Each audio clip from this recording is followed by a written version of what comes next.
যখন নাকি ছোট্ট ছিলাম তখন বাসায় দেখতাম আম্মু শবে বরাত আসলেই নানান ধরনের হালুয়া তৈরি করত।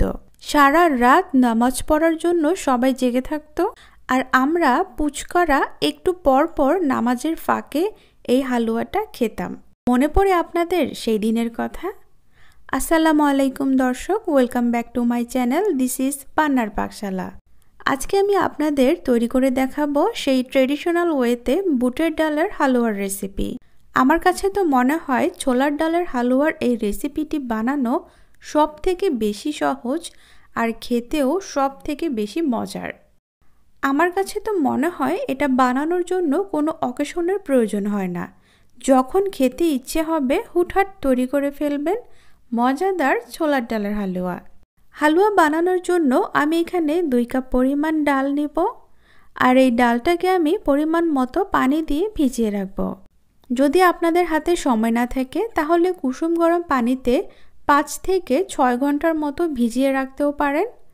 তবে আমি সাজেস্ট করব বেস্ট একটা রেজাল্ট পাওয়ার জন্য আপনি যদি এটাকে ওভারনাইট ভিজিয়ে রেখে এর পরের দিন রান্না করেন তাহলে খুব ভালো হয়। আমি এটাকে সারা রাতের জন্য ভিজিয়ে রাখব। সারা রাত ভিজিয়ে রাখার ফলে ডালগুলো কিন্তু বেশ খানিকটা ফুলে উঠেছে, যার ফলে ডালটা কিন্তু সেদ্ধ হবে খুব তাড়াতাড়ি।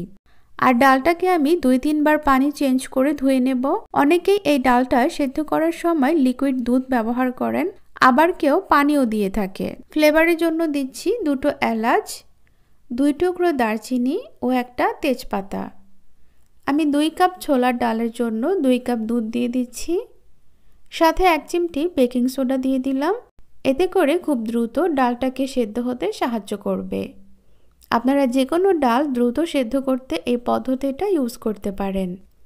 এবার ঢাকনা দিয়ে ডালটা ঢেকে দেব। প্রায় আধা ঘন্টার মধ্যেই ডালটা প্রায় সেদ্ধ হয়ে গিয়েছে।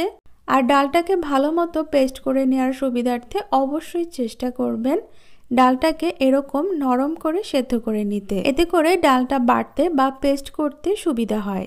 এবার চুলার জালটা বাড়িয়ে দিয়ে ডালের যে এক্সট্রা পানি এটা শুকিয়ে নিতে হবে, আর যে গোটা মশলাগুলো নিয়েছিলাম সেটা তুলে ফেলে দিতে হবে, কারণ এগুলো পেস্ট করে নেওয়া যাবে না, আর হালুয়াতে দাঁতের নিচে পড়লেও এগুলা খেতেও খারাপ লাগবে।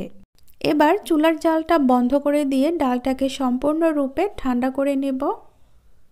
ঠান্ডা হওয়ার পর এবার ডালটাকে আমি ব্লেন্ড করার জন্য ব্লেন্ডার জারে নিয়ে নিচ্ছি। তো আমার ডালটা ব্লেন্ড করা হয়ে গিয়েছে। আপনারা চাইলে এটাকে পাটায় বেটে নিতে পারেন, আবার ব্লেন্ডারেও পেস্ট করে নিতে পারেন। আর অবশ্যই চেষ্টা করবেন ডালটাকে পানি ছাড়া পেস্ট করতে। এবার হালুয়াটা তৈরি করার জন্য চুলায় একটা পাত্র বসিয়ে ঘি হালকা একটু গরম করে নেব। ঘিটা কিন্তু বেশি গরম করলে এর ফ্লেভারটা নষ্ট হয়ে যায়।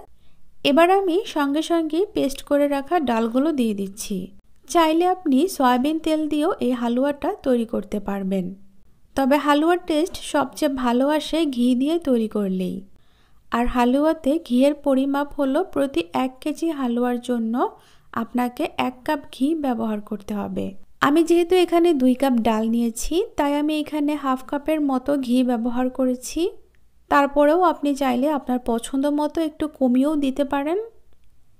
চুলার জালটা কমিয়ে রেখে এটাকে নেড়েচেড়ে ঘিয়ের সাথে ডালটাকে কিছুক্ষণ ভেজে নিতে হবে। এতে করে ডালের যে কাঁচা গন্ধটা সেটা থাকবে না। এরপর প্রথমে এখানে 1 কাপ চিনি অ্যাড করছি। আমি এখানে 2 কাপ চিনি ব্যবহার করব। মিষ্টিটা কেউ কম খেতে চাইলে চিনিটা কমিয়েও দিতে পারেন, তবে 2 কাপ চিনি এখানে একবারে না দিয়ে আগে 1 কাপ চিনি দিয়ে ভালো করে মিক্স করে নিয়ে তারপরে আর 1 কাপ চিনি দিয়ে দিচ্ছি। এতে করে কিন্তু এই হালুয়ার মধ্যে কোনো লাংসের সৃষ্টি হবে না। আর সাথে সামান্য পরিমাণ লবণ অ্যাড করছি, এতে করে যে কোনো মিষ্টি জাতীয় খাবারের টেস্টটা ব্যালেন্স করে। চিনি দেওয়ার পরে হালুয়াতে বেশ খানিকটা পানি বের হবে, তবে এই পানিটা চুলার জালটা লো রেখেই নাড়তে নাড়তেই শুকিয়ে নিতে হবে। আর নাড়াটা কিন্তু থামানো যাবে না। কাজটা একটু কষ্ট বটে, তবে হালুয়াটা যেন নিচে লেগে না যায় সেদিকটাও খেয়াল রাখতে হবে। হালুয়ার পানিটা প্রায় শুকিয়ে আসলে এখানে গুঁড়া দুধ অ্যাড করে দিচ্ছি। রান্নার শেষ পর্যায়ে এই গুঁড়া দুধটা দিলে হালুয়ার ফ্লেভারটা খুব সুন্দর আসে।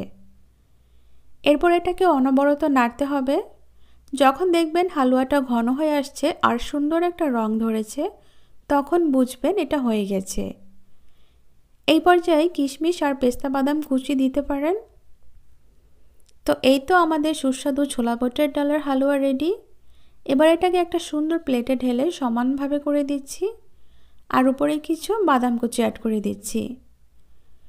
তো কেমন লাগলো আমার আজকের রেসিপি? আশা করি আপনাদের ভালো লেগেছে। আপনারা অবশ্যই এটা বাড়িতে ট্রাই করবেন আর আমাকে কমেন্টে জানাবেন কেমন হয়েছে। আজ এই পর্যন্তই, দেখা হবে পরের পর্বে নতুন কোনো রেসিপি নিয়ে। ততক্ষণ পর্যন্ত সবাই ভালো থাকুন, সুস্থ থাকুন। আল্লাহ হাফেজ।